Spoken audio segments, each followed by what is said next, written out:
George Mueller, who was one of the most frugal and obedient and even at times impoverished servants, impoverished himself for the benefit of the kingdom, he always said this. He said, I never want someone to look at me and see me worried or sad or confused or bewildered, because I don't want them to think that my master's not a good master.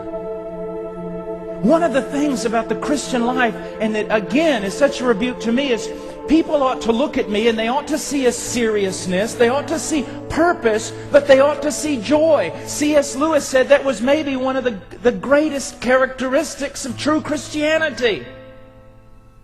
Now, we're not going to go into the prosperity gospel, which we don't believe. The purpose of walking with Christ is not joy.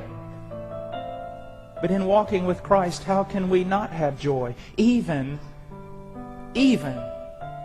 when our body is filled with sickness, trials are all around, and it seems that some of the things most beloved to us are being torn apart.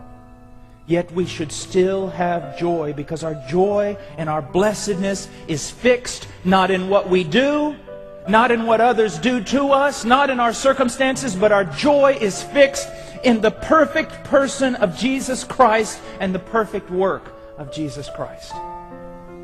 Now he says here, in these next verses, he's going to teach us as Christians how to walk in blessedness, how to increase in blessedness, how to be happy.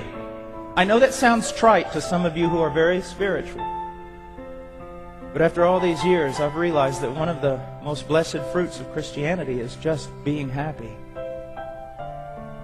Being complete, being whole, having joy. And he's going to tell us how to do it. Now, before we look at this, I want to look at a contrast between the teachings of Jesus Christ and not just the modern day contemporary secular thought, but the teachings of Jesus Christ and a lot of teaching that goes on in the church today. Let's look at a contrast, because we do know this. Everybody wants to be happy. Everyone wants to be blessed. The question is, how do we get there? And just a quick summary, let's look at a contrast. The world says, blessed are those who are self-confident and independent. The movers and shakers who grab the bull by the horns. And they make out of their life what they want it to be. They forge with their own two hands their life. Jesus said, blessed are those who recognize their absolute need of God and live in constant dependence upon Him. The world says, blessed are those with healthy self-esteem and an optimistic view of mankind. Does that sound familiar? And Jesus said just the opposite. Blessed are those who mourn over their fallenness and the fallenness of their world. But again, I want to catch you here. They mourn. And they mourn enough so as to turn their eyes off of themselves and to place their eyes upon Jesus Christ, and then their mourning is turned to joy. You see, there's a godly purpose for mourning. We do not mourn for mourning's sake. We mourn because it causes us to take our eyes off of self and place our eyes upon Christ, the only one who can fill us. Now, the world says, blessed are the driven, who put themselves first, make their own plans, and go to any length to get what they want. Now, I want to tell you something. That is pumped into the head of our youth, even by parents. You go out there. You do it. You win. You get what you want. No one's going to give it to you. You take it. Jesus says, blessed are the meek, who seek the glory of God, His purpose in the world, and who submit to His will. The world says, blessed are those who are satisfied with the priorities and treasures of this world. One of the great ways you can tell whether or not you're converted is this. Are you so satisfied with the things of this world that you don't need Jesus? Except for that little thing you do on Sunday. You're so filled with the world, its activities, its things, its ideas, its dreams, its visions, its purposes, that you don't need to be satisfied in Christ. Jesus said, "Blessed are those who recognize the temporal nature of this world and hunger and thirst for God, for God's kingdom, and greater conformity to His will." I would put it this way: blessed are those who recognize this is not their home. That they are strangers, and they are pilgrims, and they are outcasts. And they're like, if they try to fit into this world, they're like trying to stick a square peg in a round hole. They just don't fit. Blessed are the misfits. And he says, blessed are those who demand the best from others and distribute rewards and punishments based on performance. I'll give you exactly what you deserve. I had a young man one time, I was praying at the front of the church, and it was during a meeting, and a lot of people had come forward, and a young man kneeled down right beside me and began to pray, "God, I just want you to give me what I deserve." I stopped him. I tapped him on the shoulder. I stopped him. I said, "No.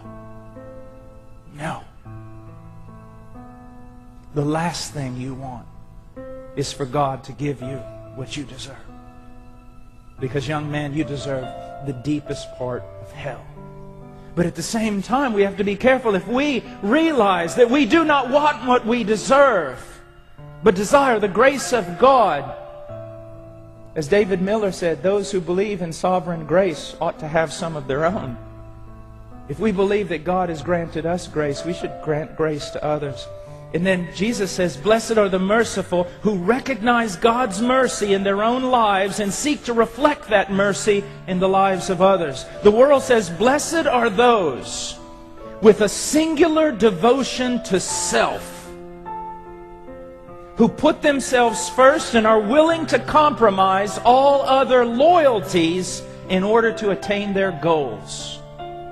Again, if you do not think that's not a main theme in this world, then you have deaf ears and blind eyes. Jesus says, blessed are the pure in heart. It doesn't mean some person with a monastic lifestyle who lives on a mountain. But blessed are the pure in heart, who have an undivided loyalty to God and the advancement of His kingdom. The world says, blessed are those who make self-preservation their highest goal. One of the greatest sins, now I'm going to say this, recognize that I have the greatest respect for pastors. I think it's the highest calling in the kingdom. But one of the greatest sins of pastors in America today is self-preservation. To preserve self, they will turn away from preaching the truth. Jesus said, blessed are those who risk themselves and everything they have for the promotion of God's peace in the world.